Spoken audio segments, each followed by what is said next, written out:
sehat. Iya, ini Bapak maaf ini saya mengganggu waktu istirahatnya ini ingin berdialog mengenai permasalahan-permasalahan yang ada di sekolah kita, dan ini saya pengen tahu bagaimana cara penanggulangan dari Bapak mengenai permasalahan-permasalahan tersebut. Memang di saya Ira Dr. Mudah-mudahan saya bisa jawab ya. Ya, baik Bapak, untuk awal kan di SMP 1 pasti banyak permasalahan ya Pak. Yang ingin saya pertanyakan yang pertama ini adalah bagaimana Bapak dapat mengidentifikasi kasus-kasus yang merupakan dilema etika dan juga bujukan moral. Baik, kasih ini pertanyaannya luar biasa. Dilema etika dan bujukan moral. Bujukan moral. Ya, tentu pertama kita kalau ada permasalahan ya, menggali informasi, mencari informasi supaya permasalahan itu persoalannya jelas gitu ya. Dan kedua, tentu kita harus mengaitkan dengan referensi yang ada, apakah itu regulasi atau mungkin referensi secara agama atau moral gitu ya. Apakah itu memang sudah menunjukkan etika yang baik atau yang buruk gitu.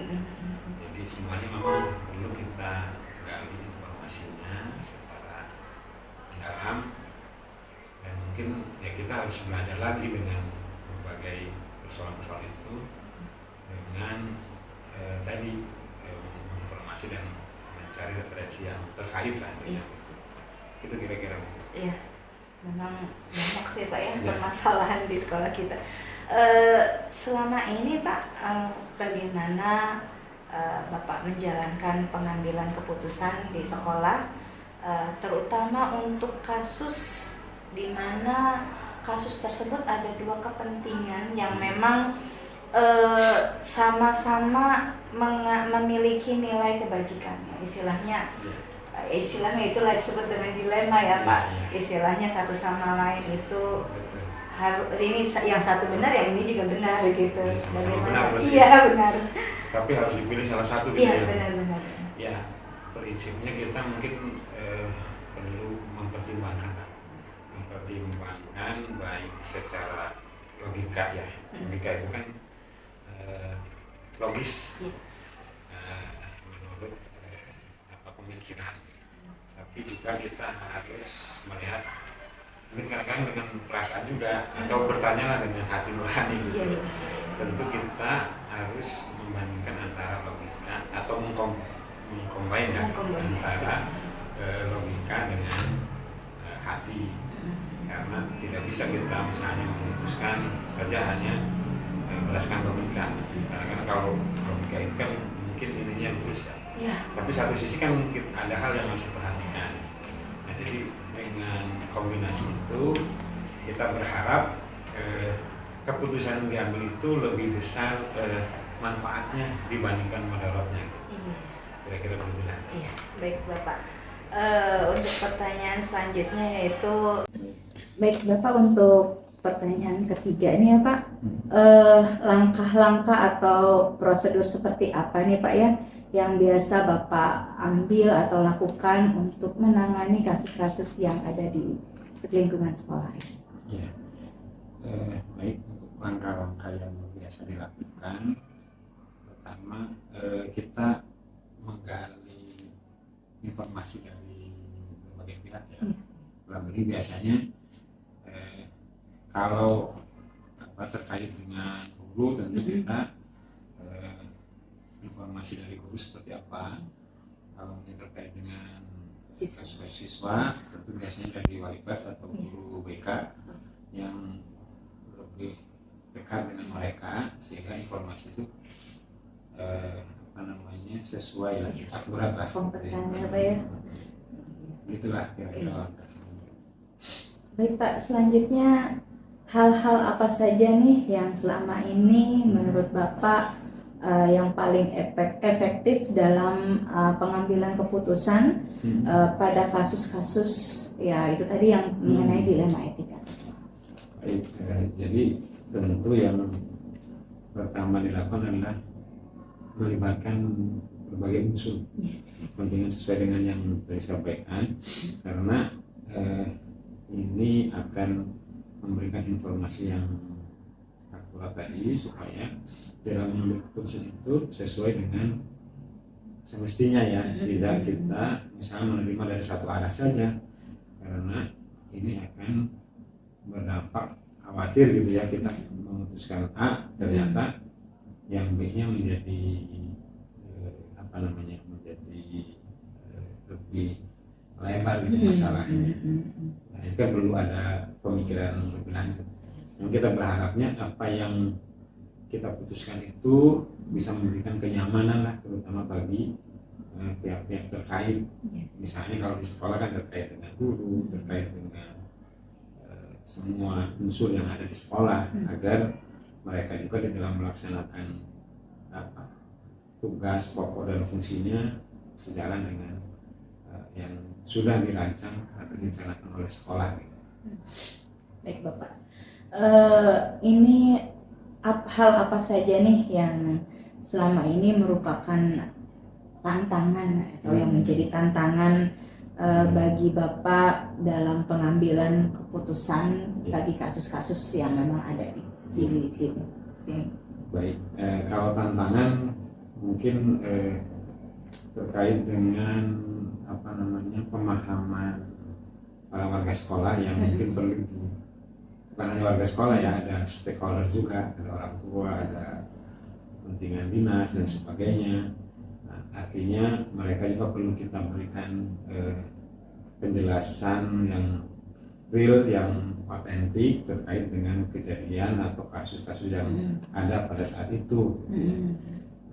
Karena memang biasanya tidak hanya dari unsur orang tua dan dinas atau pihak terkait, tapi ternyata dari unsur masyarakat juga ada. Misalnya ada lembaga swadaya masyarakat ataupun dari media yang kadang-kadang kan mereka cenderung tidak mau mengalah ya, pengennya menang dan mungkin ada kepentingan-kepentingan yang mereka harapkan di situ. Itu yang menjadi dilema ya Pak ya. Perlu ya, kita perlu sabar karena tetap kita berpikir positif lah untuk hal itu, karena pada hakikatnya memang zaman seperti ini zaman keterbukaan ya, semua orang bisa melakukan menanyakan, kemudian memberikan pendapat yang berbeda gitu. Dan mungkin kalau kita tidak memiliki kesadaran dan kesabaran, tentunya akan menjadi bumerang juga. Baik Pak, untuk yang selanjutnya nih Pak, apakah Bapak memiliki jadwal tertentu yang memang ya saya yakin permasalahan di SMP 1 itu bukan 1, 2 ya Pak ya. Ada banyak sekali permasalahan. Apakah permasalahan tersebut dikumpulkan terlebih dahulu, baru mungkin ada jadwal-jadwal tertentu Bapak untuk sudah ini udah selesai, ini belum gitu, atau bagaimana? Iya, jadi memang kita harus melihat secara komprehensif mungkin masalahnya apa. Mungkin ya tersebut sampaikan Bu Ira tadi bahwa masalah kan bukan hanya satu, ada masalah di siswa, ada masalah di guru, ada masalah di tas, ada masalah pembelajaran. Nah, tentu harus kita identifikasi dulu. Setelah tahu permasalahannya, kemudian kita mencoba mencari alternatif solusinya, karena tadi kan harus diidentifikasi dan tadi logika dengan hati itu ya. Jadi harus ada dialog lah, dialog dalam diri kita, sehingga antara logika dengan hati itu sinkron, tidak saling ini gitu ya. Tidak menganggap perasaan juga perlu, karena kan kita manusia ya, bukan mengurusi benda mati gitu. Jadi perlu dengan bertanya pada hati nurani, kemudian logika juga perlu dikedepankan, tetapi setidaknya ini harus linear gitu atau satu arah lah, Sama-sama. terpadu gitu ya. Iya Pak, Sama-sama. memang makanya disebut dilema etika itu ya Betul. Pak ya. Baik, untuk yang ketujuh, adakah faktor-faktor yang atau seseorang yang selama ini membantu Bapak dalam pengambilan keputusan? Iya, kalau di sekolah tentu kita bersama guru ya. Guru itu kan ada yang kita jadikan sebagai wakil kepala sekolah, kemudian ada wali kelas, dan pembagian tugas yang sudah dilaksanakan itu mungkin kita fungsikan sebagaimana mestinya, karena itu merupakan sumber informasi yang penting dan juga bisa memberikan, karena kebersamaan itu mungkin kita bisa menghadapi berbagai persoalan yang selalu ada dalam setiap kehidupan sekolah. Mungkin masalah di SMP 1 di sekolahnya juga pasti ada gitu ya, tapi ya kita karena berada dalam lingkungan sekolah di sini, maka ya kita bersama-sama dengan teman-teman untuk menyelesaikan. Nah, yang lain tentu karena saya bagian dari keluarga, ya ada istri, ada anak, dan mungkin saudara-saudara yang lain, tentu yang perlu kita sebagai tempat untuk saling curhat lah, bertukar pikiran, itu misalnya dengan istri dan anak-anak sudah bisa memahami lah persoalan-persoalan itu gitu ya. Kadang-kadang mereka ada ungkapan yang kita menjadi oh iya gitu, jadi itu sumber inspirasi lah gitu ya untuk menyelesaikan persoalan itu. Banyak berbagai pihak ya Pak. Berbagai pihak itu. Iya. Dan untuk yang terakhir nih Pak, dari hal yang tadi sudah disampaikan, pembelajaran apa sih yang sebenarnya bisa dipetik dalam kasus dilema etika ini dalam pengambilan keputusannya itu? Iya. Jadi semua persoalan yang dihadapi, terutama ketika kita menemukan dua pilihan yang ada berbeda, tetapi mungkin memiliki seolah-olah semuanya benar gitu ya, sehingga kita harus memilih dan memilah gitu kan mana yang kita prioritaskan gitu ya. Mungkin keputusannya bisa A dulu baru B, atau mungkin sebaliknya gitu ya, tergantung pada porsi permasalahan yang harus segera diselesaikan, termasuk yang yang urgen gitu ya, kemudian mendesak harus segera diselesaikan, itu yang harus kita ini. Seperti halnya kemarin misalnya kita tidak contoh yang masalah anak duduk di lantai karena memang belum terpenuhi, ya kita berusaha menyelesaikan dengan apa yang sudah kita bisa, tapi pada akhirnya tetap kita berserah diri, berpasrah kepada, karena kita hanya bisa merencanakan kan, tidak bisa menentukan hasil. Tapi alhamdulillah kemarin diberikan ya jalan keluar, walaupun ada permasalahan berikutnya yang harus kita selesaikan. Jadi memang permasalahan itu tidak akan selesai karena kita memang orang hidup, karena sebagai orang hidup tentu pasti akan menghadapi berbagai masalah dan dilema tadi. Iya benar. Dan setiap tahun selalu berganti ya Pak ya. Berganti, selalu ada masalah-masalah baru, atau mungkin masalah-masalah lama yang tumbuh lagi. Iya, ada lagi. Cinta bersemi kembali. Ya kira-kira begitulah kira. Jadi intinya dari semua permasalahan itu kan kita menjadi dewasa, lebih ahli menyikapi persoalannya.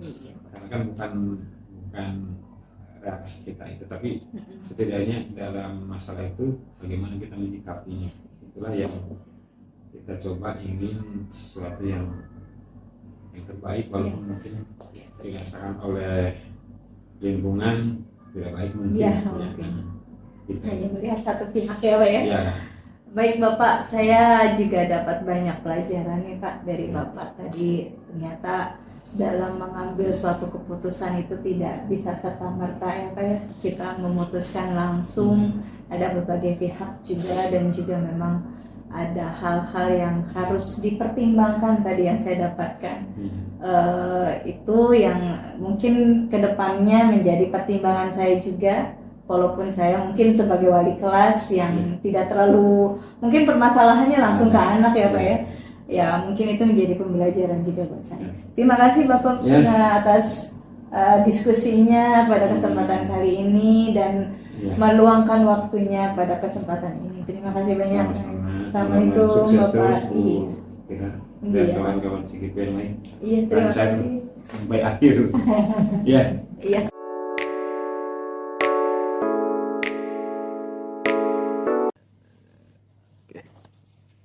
Assalamualaikum Bu Nisa. Waalaikumsalam Bu. Gimana kabarnya hari ini? Alhamdulillah sehat. Iya, mudah-mudahan nanti wawancara kita hari ini bisa berjalan dengan baik ya Bu ya. Amin. Baik Ibu, ini ada beberapa hal yang ingin saya tanyakan berkaitan mengenai pengambilan keputusan oleh kepala sekolah, dan kebetulan Ibu Anissa di sini, Ibu Sadatun Nisa di sini sebagai kepala sekolah SD. Saya ini ingin menanyakan beberapa hal mengenai pengambilan keputusan. Baik Ibu, untuk pertanyaan pertama, selama ini bagaimana Ibu dapat mengidentifikasi kasus-kasus mana yang masuk ke dalam dilema etika dan juga masuk ke dalam rujukan moral? Oke, baik ya Bu. Kalau caranya untuk mengidentifikasi yang mana itu dilema etika, yang mana itu rujukan moral, sebetulnya sih sederhana ya. Dan sepertinya kita semua itu diberikan hati nurani ya untuk membedakan itu ya. Jadi kalau dilema etika itu sebetulnya kondisi yang benar lawan benar gitu. Tidak ada yang salah di dalam situ. Makanya dilema nih, kesini benar, ke situ benar gitu ya. Sedangkan kalau rujukan moral itu di salah satunya sebenarnya ada yang salah. Tetapi mungkin ada hal-hal lain yang memberatkan keputusan untuk misalnya memilih yang benar. Gitu sih kalau menurut saya. Cara mengidentifikasinya antara ini ada benar versus benar, ini benar yang rujukan moral, benar versus yang salah. Baik Ibu, untuk yang kedua, selama ini bagaimana Ibu dalam pengambilan keputusan di sekolah, terutama untuk kasus-kasus yang di mana kasus tersebut adalah dua kepentingan yang sama-sama benar. Maksudnya di sini kasus benar lawan benar, tapi di dalamnya masih mengandung nilai kebajikan. Oke, baik. Ini berarti pertanyaannya bagaimana? Iya, mengenai kasus-kasus yang di SD di sini yang memang kasus-kasusnya ini sebenarnya benar, tapi ini juga benar gitu.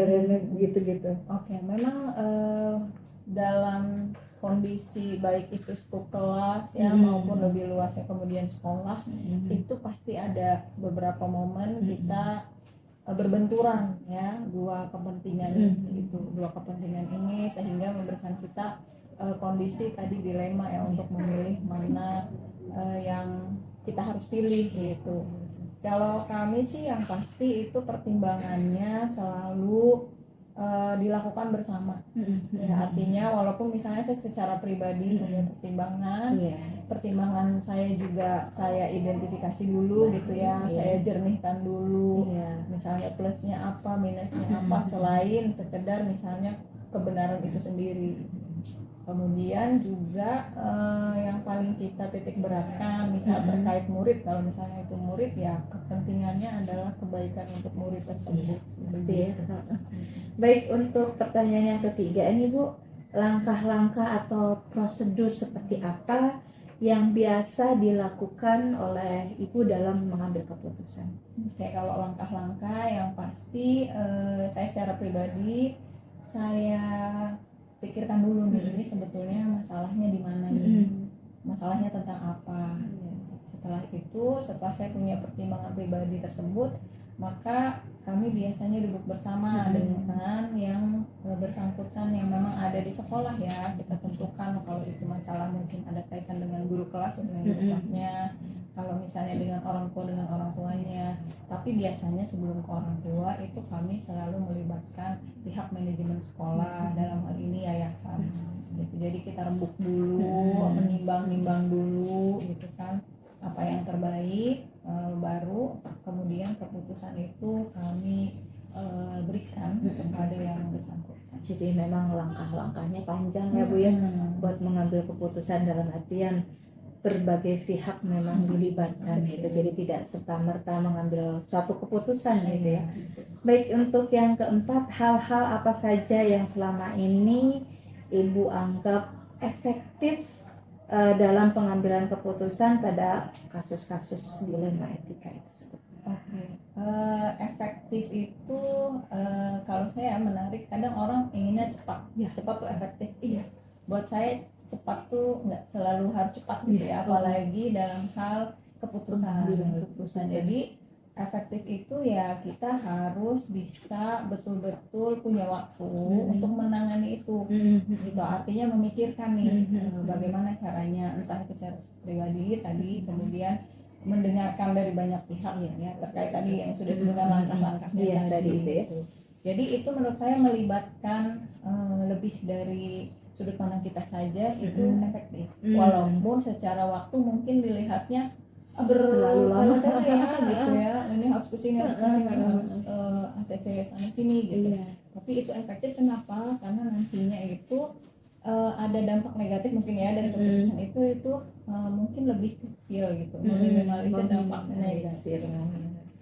Ya, lalu apa saja yang selama ini menjadi tantangan buat Ibu dalam mengambil keputusan pada kasus-kasus memang yang ada di sekolahan ini gitu? Oke, tantangan sih yang pasti kita itu nggak selalu bisa betul-betul berpikiran terbuka ya Bu. Kadang-kadang tuh kita juga ini harusnya begini misalnya gitu ya, kita tidak setuju dengan suara yang lain gitu ya, atau sulit sekali bagi kita menerima perspektif yang lain. Atau tantangannya sebaliknya, ada pada orang-orang yang berkaitan ini yang sulit sekali menerima perspektif kita gitu. Itu tantangannya sih. Istilahnya lebih ke memang orangnya ya istilahnya. Dan untuk selanjutnya, apakah Ibu memiliki suatu jadwal tertentu atau ya memang ada, entah itu permasalahan itu dikumpulkan terlebih dahulu lalu Ibu membuat jadwal dalam pengambilan keputusan yang mana ya permasalahan itu setiap hari selalu ada ya Bu ya gitu. Maksudnya apakah ada jadwal tersendiri yang memang Ibu ini nih harus beres yang ini ya ini bagaimana itu? Oh iya, kalau secara urgensi ya dilihat urgensinya sehingga ada skala prioritas nih, mana yang didahulukan diselesaikan gitu. Misalnya kalau terkait terlalu banyak orang gitu kan, berarti ini harus segera gitu diputuskan. Itu biasanya misalnya ya kita harus ngumpul nih gitu kan, ya mau nggak mau misalnya mungkin pulang nanti agak sore atau apa gitu ya untuk mengambil keputusan itu sih. Kalau jadwal sih biasanya saya nggak kumpulkan kalau memang itu urgent, tapi kalau memang ada keputusan yang tidak terlalu urgent, memang itu kita menunggu ada rapat-rapat manajemen. Ya istilahnya memang banyak sekali ya yang harus dipertimbangkan. Baik, untuk yang selanjutnya, nah ini Bu, apakah ada faktor-faktor atau seseorang yang memang selama ini membantu Ibu dalam pengambilan keputusan dalam kasus-kasus yang ada di sekolah? Pastinya ada ya Bu ya, karena kita adalah institusi yang dinaungi yayasan. Jadi secara struktural itu selain dinas pendidikan, kalau swasta itu mungkin dinas pendidikan terlalu jauh ya ininya untuk kita reach out gitu. Jadi biasanya ya pasti selalu itu ada orang-orang yayasan yang akan membantu kita. Nah, ini sangat penting bagi kami faktornya. Mengapa? Karena di yayasan ini adalah orang-orang pengurus yayasan ini orang yang memahami hukum. Jadi alhamdulillah ya dalam hal keputusan biasanya kami ada uji regulasinya juga gitu ya, uji kelayakannya juga gitu kan. Ya alhamdulillah sih faktor itu sangat mendukung. Selain yang kedua mungkin iklim kolaborasi di sini ya. Jadi semua orang itu bisa memberikan masukannya untuk dipertimbangkan. Wah, enak sekali ya Bu ya.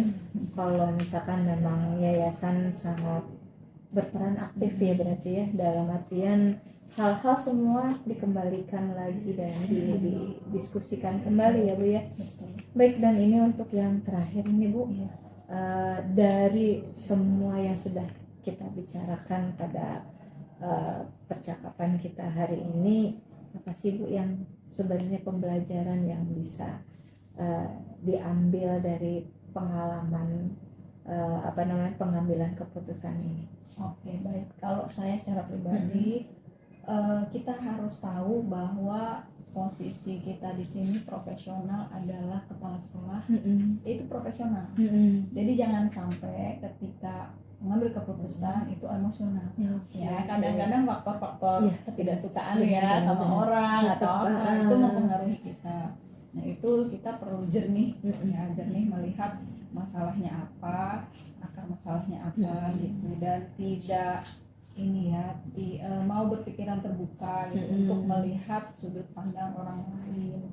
Seperti itu sih mungkin kalau pengalaman yang menurut saya paling berharga ya selama ini